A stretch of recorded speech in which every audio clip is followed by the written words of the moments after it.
Tu matrimonio sí importa. Capítulo 2. Los cimientos. Los cimientos, bases bíblicas del matrimonio. Cualquiera, pues, que me oye estas palabras y las hace, lo compararé a un hombre prudente que edificó su casa, matrimonio, sobre la roca. En el arte de la guerra, una inteligente estrategia militar consiste en tener un conocimiento profundo, tanto del enemigo como de las propias capacidades.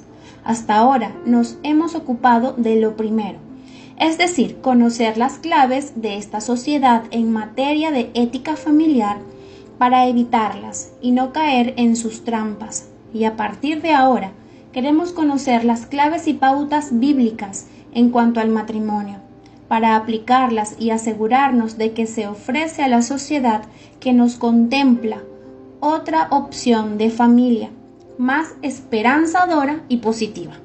Ahora queremos conocer el terreno adecuado, la roca sobre la que sí podemos construir una casa con fundamentos sólidos. 1. Origen y naturaleza del matrimonio. No somos un accidente cósmico. El universo, nuestra propia vida, todo forma parte de un orden natural, preestablecido y de un diseño inteligente, en el que entra la lógica y la razón. Nuestro Creador es un Dios de procesos. Él establece un orden en el principio de la creación, un orden que incluye leyes naturales y leyes espirituales o morales.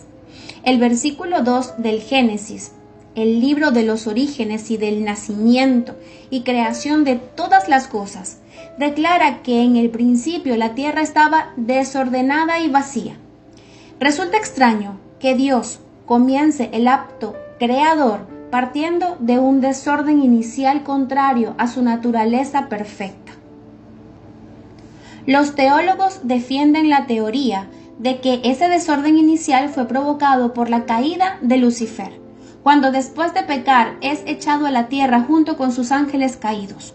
Cuando acudimos al griego para esclarecer el significado de las palabras en estos primeros versículos del Génesis, encontramos que el vocablo usado para referirse a desordenada es caos, que se ha castellanizado y usamos habitualmente como sinónimo de desorden.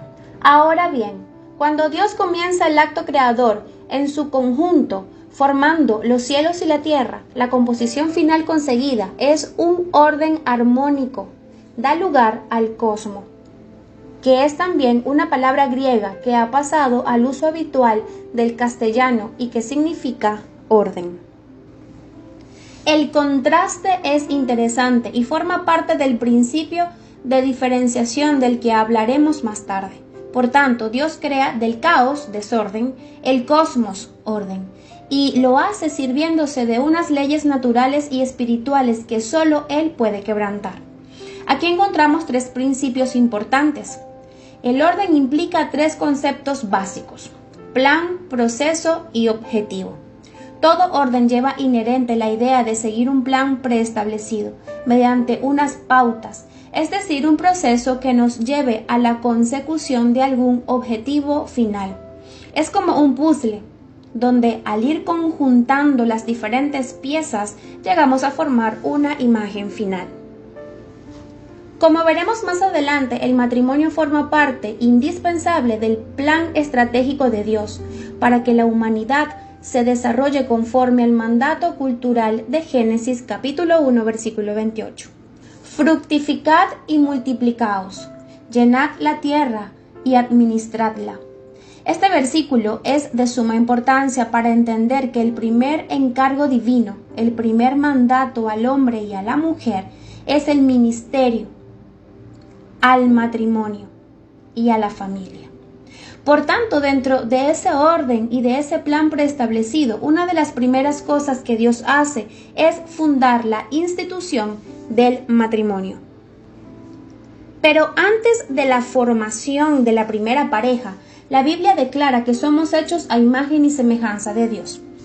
Dado que Dios es espíritu y no tiene forma corpórea, Él es la imagen del Dios invisible. Esa imagen y semejanza debe darse en el plano espiritual y emocional. Sabemos que en Dios coexisten las tres personas de la Trinidad, en una relación de perfecta unidad y armonía. Y por tanto, una de las características con la que todo ser humano nace es la necesidad y capacidad para relacionarse. Somos seres relacionales, que necesitamos estar en contacto y nutrirnos de otros seres humanos. No fuimos diseñados para vivir en soledad. Pronto veremos cómo el hombre y la mujer, que son seres relacionales y complementarios, forman el matrimonio y la familia como la única institución que comparte con Dios mismo la capacidad de crear vida dentro de un orden natural y de un plan preestablecido. Ahora, es interesante notar cómo la creación de la mujer responde a una necesidad relacional que Dios detecta sobre la marcha. Es el proceso creador. En Génesis capítulo 1 se da el mencionado acto creador siguiendo una fórmula con 3 pasos bien definidos. Fórmula divina del actor creador. 1. Expresión de la voluntad divina. En el versículo 3, y dijo Dios, sea la luz. 2. Ejecución inmediata. Versículo 3, y la luz fue. Y 3. Declaración final. Versículo 4, y vio Dios que la luz era buena. Esa fórmula en 3 pasos se sigue durante todo el proceso de la creación, y a lo largo del mismo la frase final es siempre, y vio Dios que era bueno, hasta el punto de que al finalizar la obra de la creación, Dios declara en grado superlativo que todo lo que había hecho era bueno en gran manera. Génesis capítulo 1, versículo 31. Esa es la cadencia y el tono durante todo el capítulo 1 de Génesis, resaltar la bondad y armonía de todo el proceso creador. Pero al llegar al capítulo 2, hay un versículo que choca frontalmente con la declaración anterior. Es como si Dios reconociera que el hombre estaba incompleto. Nos referimos a Génesis capítulo 2, versículo 18, donde Dios afirma que no es bueno que el hombre esté solo. El contraste es dramático y Dios se da cuenta de que el hombre en sí mismo y como parte de su propia imagen es un ser sociable, gregario, y que la declaración de no es bueno que el hombre esté solo no hace sino evidenciar esa carencia existencial que inmediatamente Dios suple con la creación de Eva, la ayuda idónea. Después de la creación de Eva y como una consecuencia lógica, se da la institución del matrimonio en Génesis capítulo 2, versículo 24. Dentro del orden natural del proceso creador y como respuesta a la soledad del hombre. Por tanto, el matrimonio no es un asunto cultural, sino creacional. El matrimonio no fue diseñado ni ideado por ninguna civilización o cultura como el medio para regular u organizar la sociedad. Tampoco es ninguna institución humana que necesite ser cambiada o actualizada conforme a las necesidades o tendencias de cada nueva generación. El matrimonio, al no ser producto de la cultura ni de la sociedad, ha de ser visto como una institución que nace antes de la historia. Por tanto, el matrimonio es prehistórico y se da en el contexto de la propia creación, dentro de lo que en teología se llama el estado de gracia. El estado de gracia es el periodo comprendido entre la creación y la irrupción del pecado en Génesis capítulo 3, cuando el hombre y la mujer vivían una existencia de plena armonía entre ellos y con Dios, sin la coexistencia con las consecuencias posteriores del pecado, muerte, dolor, conflictos. En este estado de perfección, Dios funda 2 instituciones troncales que pretendían ser la base de toda civilización posterior: la institución del día de reposo y la institución del matrimonio. Mediante la institución del día de reposo, Dios se aseguraba la permanencia del culto debido a su persona. Y mediante la institución del matrimonio en Génesis capítulo 2, versículo 24, versículo que trabajaremos a continuación, Dios se aseguraba la permanencia de la humanidad y el cumplimiento del mandato cultural dado en Génesis capítulo 1 versículo 28 y que ya hemos mencionado. Fructificad y multiplicaos, llenad la tierra y administradla. Por tanto, el matrimonio es una institución troncal y fundacional establecida por Dios para regular las bases sobre las que debía asentarse toda civilización posterior. 2. Elementos clave del matrimonio. La consecuencia natural de suplir la soledad de Adán fue la creación de Eva, y la consecuencia natural de la creación de ambos fue la regulación de esa unión mediante la institución del matrimonio y sus tres elementos clave en Génesis capítulo 2 versículo 24. Después de la siguiente consideración pasaremos a detallar sus elementos clave. La hermenéutica es la ciencia bíblica que se encarga del estudio del texto bíblico. Una de las reglas de la hermenéutica dice que la repetición indica alto nivel de importancia y que todo pasaje o texto que se repita a lo largo del registro bíblico ha de ser considerado de importancia especial. ¿Sabes cuál es el versículo que más veces se repite en la Biblia? ¿Te lo imaginas? Pues sí, es Génesis capítulo 2, versículo 24, lo que debe darnos una idea del alcance e importancia que tiene este pasaje. Vamos ahora a considerar sus tres elementos clave. 1. Dejará el hombre a su padre y a su madre. El primer elemento clave del matrimonio incluye un componente de cierta ruptura. El hombre y la mujer que van a contraer matrimonio deben dejar su familia origen, es decir, su antiguo núcleo familiar, para pasar a formar un nuevo núcleo familiar. Todo nuevo estado implica abandonar algo que ha sido hasta ese momento para asumir algo que empieza a ser a partir de ese momento. El ser humano necesita solemnizar y ritualizar determinados actos de su vida, con los que declara o simboliza frente a la sociedad que ha entrado en un nuevo estado o asumido un nuevo cargo o comenzado una nueva etapa de su vida. Este primer elemento clave del matrimonio se debe solemnizar mediante una ceremonia donde los padres entregan a sus hijos y estos anuncian públicamente que han entrado en un nuevo estado, comprometiendo su palabra y dando público testimonio de su intención de estar juntos hasta que la muerte los separe. Muchos de los problemas de la pareja vienen provocados por no cumplir con este primer elemento del matrimonio. Cuando no se rompe el cordón umbilical que nos liga y nos hace depender emocionalmente de nuestros padres, las lealtades entre estos y la propia pareja entran en conflicto, provocando no pocas rupturas y situaciones de tensión.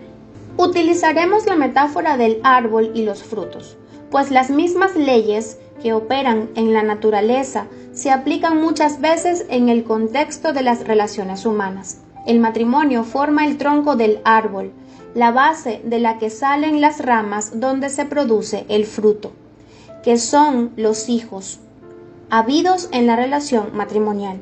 Pero el fruto no es troncal, pertenece a las ramas y no está siempre en el árbol. ¿Qué hace un fruto cuando está maduro? Se cae, se desprende del árbol. Esto es justamente lo que se espera que ocurra en el contexto de los nuevos matrimonios. Los contrayentes son hijos que en su proceso de maduración ya están preparados para desprenderse del tronco y formar ellos su propio árbol. 2. Se unirá a su mujer. La palabra hebrea utilizada aquí hace referencia a una unión similar a la que se produce cuando pegamos dos hojas de papel y las unimos de forma que ya no se pueden volver a separar, pues se corre el riesgo de que ambas se rompan. Su significado principal tiene que ver con adherirse a, pegarse a. La idea de esta unión es una unión vital y permanente. Ya no serán más dos, sino uno. La cita bíblica de lo que Dios juntó, no lo separe el hombre, alude a este compromiso de permanencia, que es la base del amor ágape. Pero sobre el concepto del amor y su significado pleno dedicaremos un apartado específico más adelante. aunque cada persona es querida por Dios, por sí misma, y llamada a una plenitud individual, no puede alcanzarla sino en comunión con Dios. Estamos diseñados para dar y recibir amor. Y 3, serán una sola carne. Este último elemento del matrimonio reúne en sí mismo la consecuencia lógica de haber dejado el antiguo núcleo familiar y pasado a formar uno nuevo fundado sobre la base de una unión estable y permanente. Dentro de ese marco relacional es donde tiene sentido hablar de la intimidad sexual, donde hombre y mujer pueden compartir partes muy sensibles de su persona, su cuerpo y su alma, su propia vulnerabilidad interior, sin sentirse avergonzados y en un contexto de intimidad. Aquí la relación sexual adquiere su máximo potencial al estar asentada sobre valores de afectividad y compromiso. El tiempo verbal en futuro serán alude a que la relación sexual es algo que se va construyendo en un proceso donde hombre y mujer aprenden a conocerse y disfrutarse mutuamente, pero sobre todo está en tiempo futuro porque el elemento que a Dios más le interesa de la relación sexual no tiene que ver con pasión ni vigor físico, sino con intimidad, concepto que por su importancia mencionaremos al final del libro en profundidad. Génesis capítulo 2 versículo 24.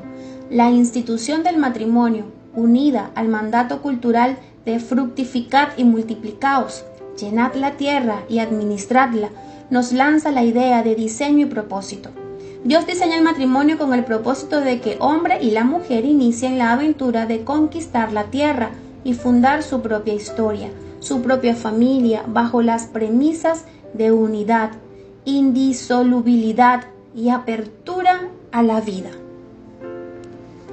Tercera base bíblica: propósitos del matrimonio. Hemos hablado de la naturaleza divina del matrimonio, su origen creacional.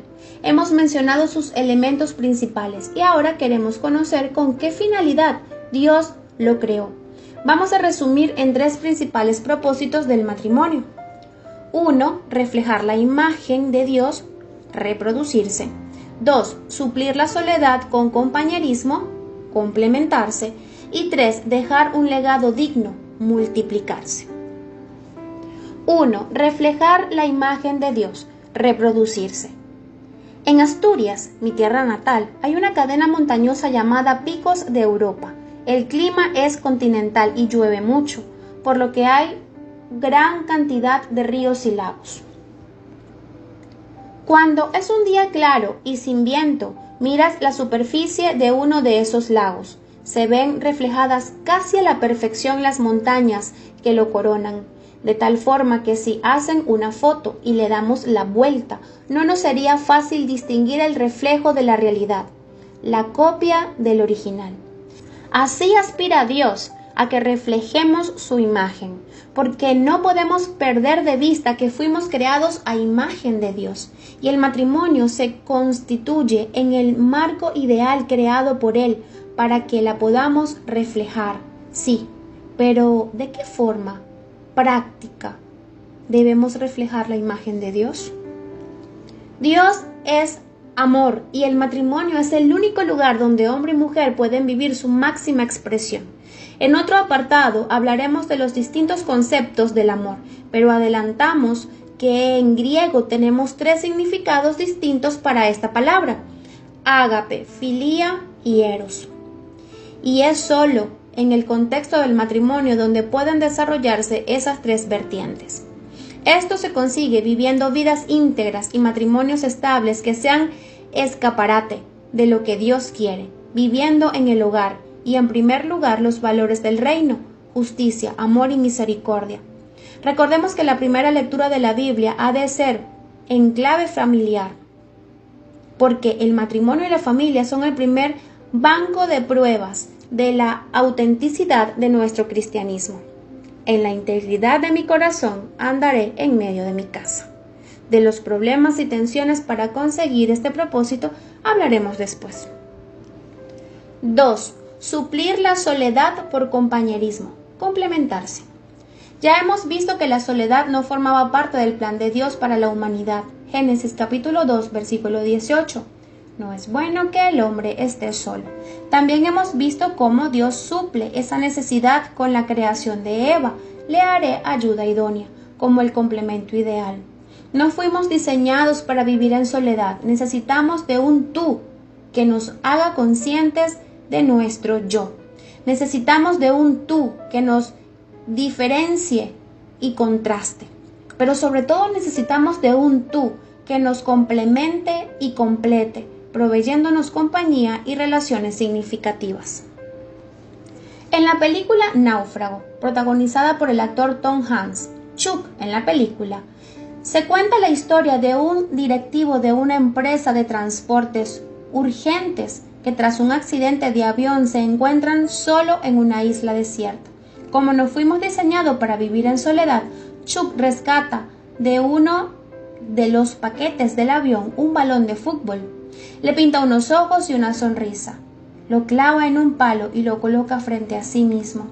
Acto seguido le pone por nombre el que figuraba en la marca del balón: Wilson, o sea, señor Wilson. Chuck acaba de hacerse su ayuda idónea. A lo largo de la película mantiene una auténtica relación con el señor Wilson, le habla, se ríe y en un momento dado hasta se enfada con él y sacándolo del palo le da una patada, aunque luego va a recogerlo arrepentido pidiéndole perdón. ¿Acaso Chuck está loco? En absoluto. Solo está supliendo por compañía una soledad para la que ningún ser humano está preparado. No podemos vivir en soledad. La soledad ha de ser suplida por compañerismo. La etimología de la palabra compañerismo es muy interesante, pues significa comer pan con, y alude al clima favorable para las relaciones que se crea en torno a una mesa, a una comida. El propio Jesús dio sus enseñanzas más significativas en torno a comidas y cenas, y por ello fue acusado de comilón y bebedor. La satisfacción de esa necesidad de compañerismo y relaciones significativas se da en su máxima expresión dentro del matrimonio y bajo su segundo propósito, complementarse. Número 3. Dejar un legado digno, multiplicarse. Herencia de Jehová son los hijos. Hay un dicho que dice así: era un hombre tan pobre, que solo tenía dinero. Ya hemos mencionado que el éxito en la vida no consiste en posesiones, sino en relaciones.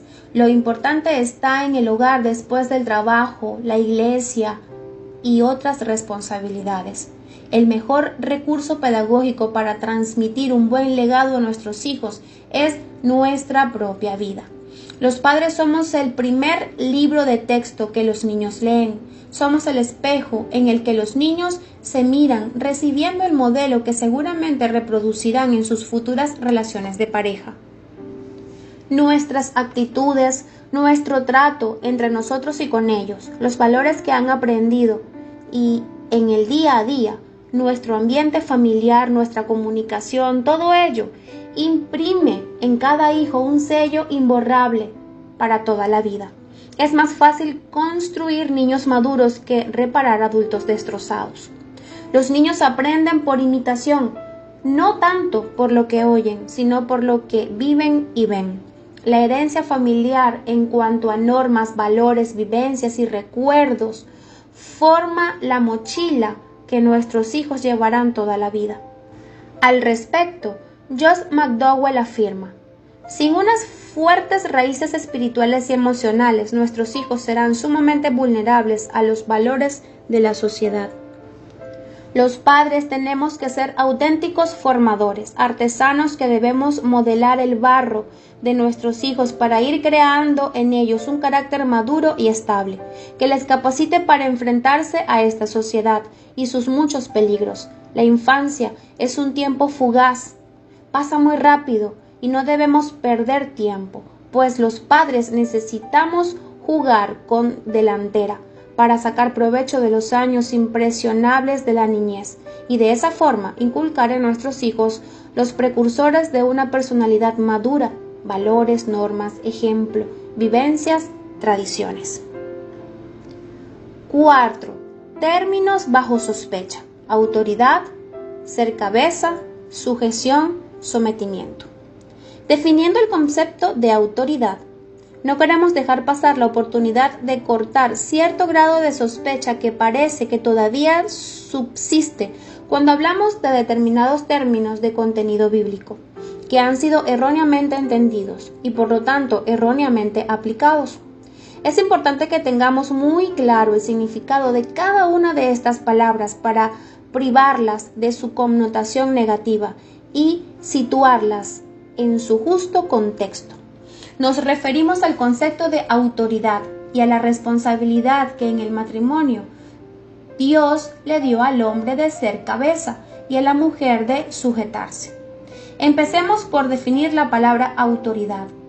Hemos de comenzar diciendo que autoridad no es imposición.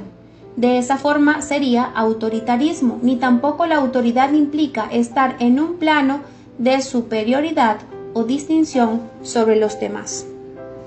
El término autoridad se deriva del verbo latino augere, que quiere decir ayudar a crecer.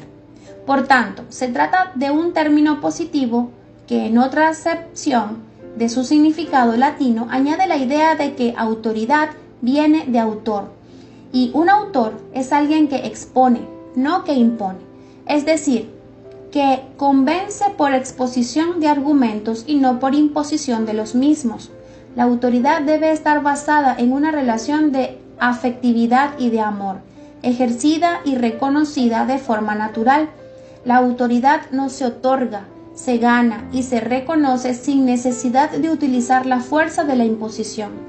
Alguien con autoridad es alguien que vive en el mismo plano, creencia y experiencia. En la Biblia, y aplicando el contexto del matrimonio, la autoridad del hombre como cabeza implica un principio de responsabilidad a la hora de proteger y suplir las necesidades de su pareja y familia.